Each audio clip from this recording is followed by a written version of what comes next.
नमस्कार, आप देख रहे हैं लोकोत्तर न्यूज। मैं हूं आपके साथ हर्षिता। आइए करते हैं खबरों से शुरुआत।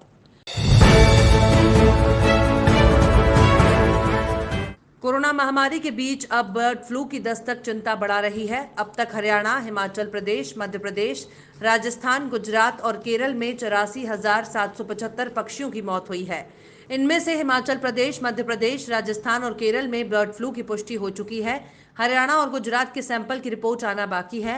मध्य प्रदेश में अब तक 200 से ज्यादा पक्षियों की मौत हो चुकी है।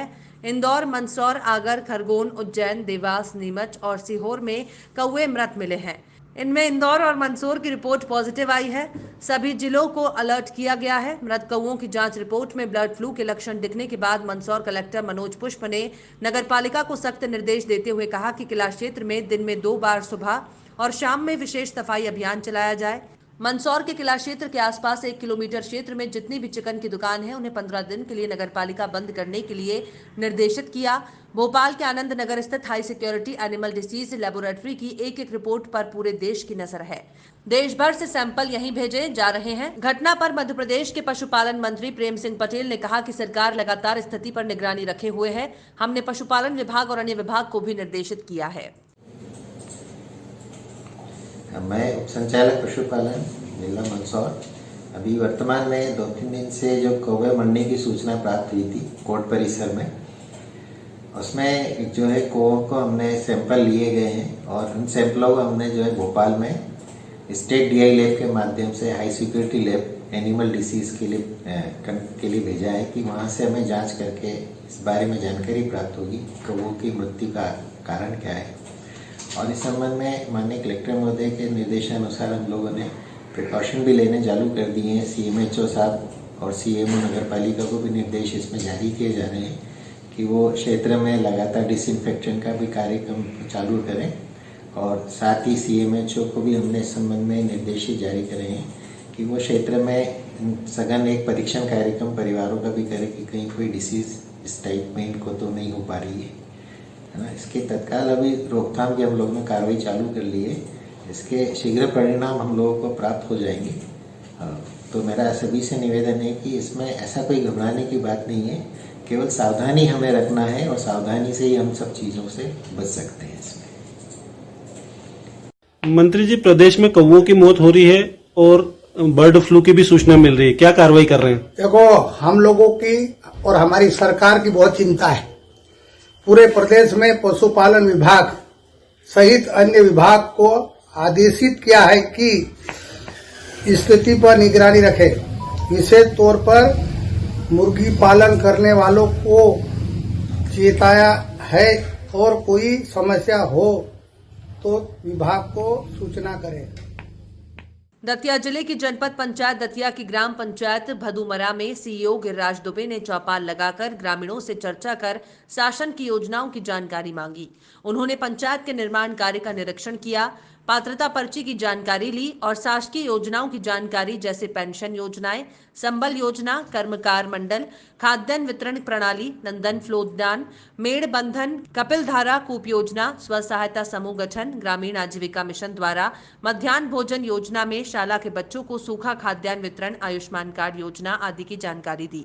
इस अवसर पर खंड पंचायत अधिकारी मधुसूदन तिवारी, सचिव GRS भी उपस्थित रहे। कितना मिला आपको? इस महीना का मिला नहीं। इस महीने का मिला? दिसंबर महीने में नहीं मिला? नहीं मिला। इस महीने का बिल्कुल भी नहीं मिला? नहीं, फिंगर नहीं आया बच्ची का तो उसको मिला नहीं। और फिर उन्होंने क्या किया? कुछ नहीं, एक दिन बोले तो घर पे गया एक लड़का, हाँ। घर से तो वो पर्ची लेके और ना चढ़ा दिया। पर आपको गेहूँ खाद्यान्न मिला नहीं है? आप फिर से नाम बताएं अपना। अर्चना और आगे क्या है पूरा? अच्छा, ये बताओ, अहिरवार, ग्राम पंचायत भदुमरा। एक चीज और बताओ आप कि अभी पिछले 7-8 महीने में अप्रैल, मई, जून, जुलाई, अगस्त, सितंबर, अक्टूबर, नवंबर खजुराहो के पश्चिमी मंदिर समूह के अंदर आने वाले देशी और विदेशी पर्यटकों के दृष्टिगत रखते हुए उनको स्वादिष्ट और साफ सुथरा जलपान और भोजन प्राप्त हो सके, इसलिए भारतीय पुरातत्व सर्वेक्षण विभाग के पुरातत्व अधीक्षक जबलपुर डॉक्टर सुजीत नयन के द्वारा एक नवनिर्मित कैफेटेरिया का उद्घाटन किया गया, जिसे नवनिर्मित कैफेटेरिया का वाप्कोस लिमिटेड, जो कि जल शक्ति मंत्रालय भारत सरकार का एक उपक्रम है। डॉक्टर सुजीत नयन ने बताया कि इस कैफेटेरिया के माध्यम से लोगों को मॉडर्न चीजों की जगह ट्रेडिशनल तरीके से जोड़ने के उद्देश्य से और क्षेत्रीय खान पान को बढ़ावा देते हुए बुंदेली व्यंजन भी प्राप्त हो, ऐसी कोशिश है। उद्घाटन अवसर पर मुख्य अतिथि के तौर पर डॉक्टर पवन कुमार मिश्रा, क्षेत्रीय प्रबंधक मध्य ASI भोपाल, और सौरभ कुमार, परियोजना अभियंता जल शक्ति विभाग, अंकित केकरे, जूनियर इंजीनियर जल शक्ति विभाग के अलावा खजुराहो भारतीय पुरातत्व सर्वेक्षण विभाग के अधिकारियों में KK वर्मा, सुभाष और राहुल तिवारी विशेष तौर पर उपस्थित रहे। बीच में मौजूद हैं आप बिन्नी राजा साहब हैं और ये काफी विरासत भरा इनका पूरा जो जनरेशन रहा वो है। और इनका मैंने अभी देख के आया, इनके जो होटल्स हैं, इनके जो कैफेटेरिया है, इनका अपना एक शौक है कि हम ट्रेडिशनल चीजों का यूज करें और नेचर लवर। भोपाल के दूध संघ कर्मचारी कांग्रेस कार्यालय में कर्मचारियों की विभिन्न मांगों को लेकर बैठक का आयोजन किया गया। बैठक में दुग्ध संघ कर्मचारियों की लंबित मांगों को लेकर चर्चा की गई। कर्मचारियों ने अपने 3 बिंदुओं पर चर्चा की और आगामी आंदोलन की रणनीति तैयार करने के लिए कर्मचारियों की बैठक की। महामंत्री कर्मचारी कांग्रेस, आज किन मांगों को लेकर आप धरने पर बैठे? सर्वप्रथम तो मैं प्रदेश के समस्त हमारे साथी उपभोक्ताओं को और किसान भाइयों को जिनके सहयोग से ये दुग्ध संघ चल रहा है, उनको नववर्ष की हार्दिक शुभकामनाएं देता हूँ। नववर्ष में ये पहली बैठक हमने दुग्ध कर्मचारी कांग्रेस ने यहाँ रखी है। हमारे प्रांताध्यक्ष और हमारे राज्य आयोग के सदस्य आदरणीय श्री वीरेंद्र खोंगल जी हमारे बीच यहाँ उपस्थित हैं। हमारे महामंत्री प्रदेश के आदरणीय निगम साहब, कोषाध्यक्ष मस्के जी भी यहाँ इस बैठक में आज उपस्थित हैं। मुद्दे ये हैं, हमारे दुग्ध संघ को जो है 6वें वेतनमान का एरिया 1 जनवरी 2006 से हमें 2011 के मध्य का 63 महीने का एरिया अभी वो लंबित है। उसकी हमने मांग की है कि हम दुग्ध संघ जो है विगत कई वर्षों से अच्छे लाभ की स्थिति में है और लाभ की स्थिति को देखते हुए जब 7वां वेतनमान और उसका एरिया हमें दे दिया है तो ये 6वें वेतनमान का जो एरिया लंबित है उसका भी भुगतान यहाँ के कर्मचारियों को किया जाए। दिन रात मेहनत करते हैं यहाँ के श्रमिक, जिनके सहयोग से और जिनके बिल्कुल सेवा भाव से दुग्ध संघ निरंतर प्रगति के पथ पर है। उनके लिए हमने कहा है ऐसे श्रमिक जो कि 10 वर्ष से अधिक की सेवा पूर्ण कर चुके हैं और 25-25 साल से यहाँ सेवारत है, ऐसे श्रमिकों को न्यूनतम वेतन 18,000 दिया जाए। ये लाभ की स्थिति में दुग्ध संघ ये अपना एक्सपेंडिचर खुद करता है, राज्य शासन से ये कोई सहयोग नहीं लेता वेतन भत्तों के मामले में।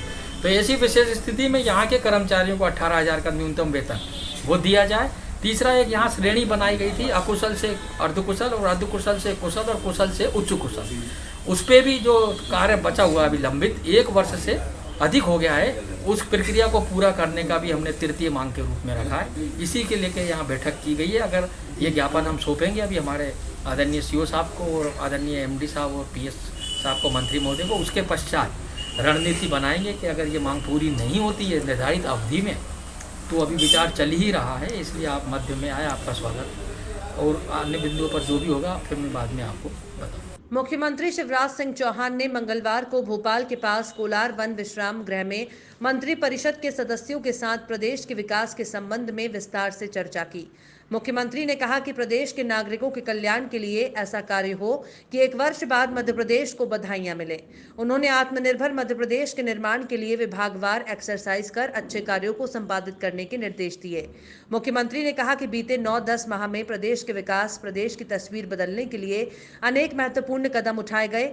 आम जनता से भी सरकार के अनेक कार्यों के प्रति समर्थन प्रतिक्रिया मिली है। माफिया के विरुद्ध की जा रही कार्यवाही और नशे से युवा वर्ग को बचाने के ठोस प्रयासों का अच्छा संदेश दिया गया है। मुख्यमंत्री ने कहा कि जब मार्च के आखिरी सप्ताह में सरकार बनी तब कोरोना की बड़ी चुनौती सामने थी। इससे नागरिकों को बचाने का कार्य तत्परता से किया गया, प्रभावी कदम उठाए गए। वायरस के नियंत्रण के साथ ही सबसे पहले मध्य प्रदेश में आत्मनिर्भर मध्य प्रदेश का रोड मैप बनाया गया। आज मंत्रिमंडल की मेरी पूरी टीम के साथ कई विषयों पर विचार करने के लिए हम बैठ रहे हैं। प्रधानमंत्री श्रीमान नरेंद्र मोदी जी ने कोरोना की आपदा को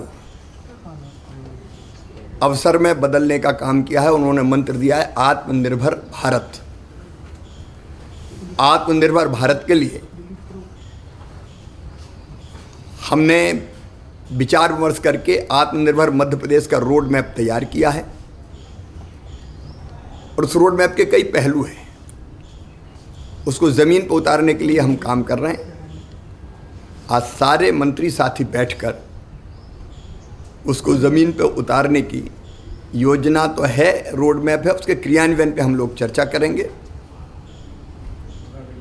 और आत्मनिर्भर मध्य प्रदेश के जो हर पहलू है, अधोसंरचना, रोजगार, अर्थव्यवस्था, स्वास्थ्य एवं शिक्षा और सुशासन, गुड गवर्नेंस, इन पर हम लोग विस्तार से चर्चा करके कुछ और चिंतन मंथन से जो चीज़ें निकलेगी उसको फिर हम इम्प्लीमेंट करेंगे। आत्मनिर्भर मध्य प्रदेश का एक बहुत प्रमुख पहलू है रोजगार और अर्थव्यवस्था। उस पर हम लोग विस्तार से विचार करेंगे, क्योंकि हमने ये तय किया है कि हर महीने कम से कम 1 लाख रोजगार के अवसर पैदा हो, प्राइवेट सेक्टर से भी, अधोसंरचना के कामों से भी, इंडस्ट्रीज वगैरह में प्लेसमेंट से भी, सेल्फ हेल्प ग्रुप के सशक्तिकरण से भी, अनेकों उसके पहलू है। तो रोजगार के अवसर कैसे सृजित हों, फिर अर्थव्यवस्था कैसे उठ के खड़ी हो और मजबूत हो, और हेल्थ और एजुकेशन के क्षेत्र में, शिक्षा और स्वास्थ्य के क्षेत्र में कुछ क्रांतिकारी फैसले करने पर विचार चल रहा है, उसके बारे में हम लोग चर्चा करेंगे। और जनता को चाहिए सुशासन।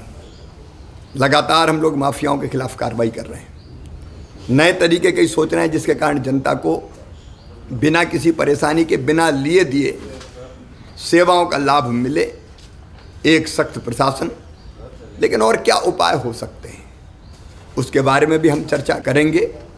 कुछ नवाचार अलग अलग विभाग क्या क्या कर सकते हैं अपने विभागों में जो जन कल्याण के लिए हो, उस पर भी हम लोग बात करेंगे। कुछ नए आइडियाज़ हों सरकार के बारे में कि हमको और क्या करना चाहिए, उस पर हम चर्चा करेंगे। इसलिए आज दिन भर हम लोग बैठ रहे हैं। देखिए, मेरा किसी से कोई राग नहीं है, कोई द्वेष नहीं है। फिलहाल खबरों में इतना ही। और भी खबरों के अपडेट्स के लिए आप देखते रहिए लोकोत्तर न्यूज।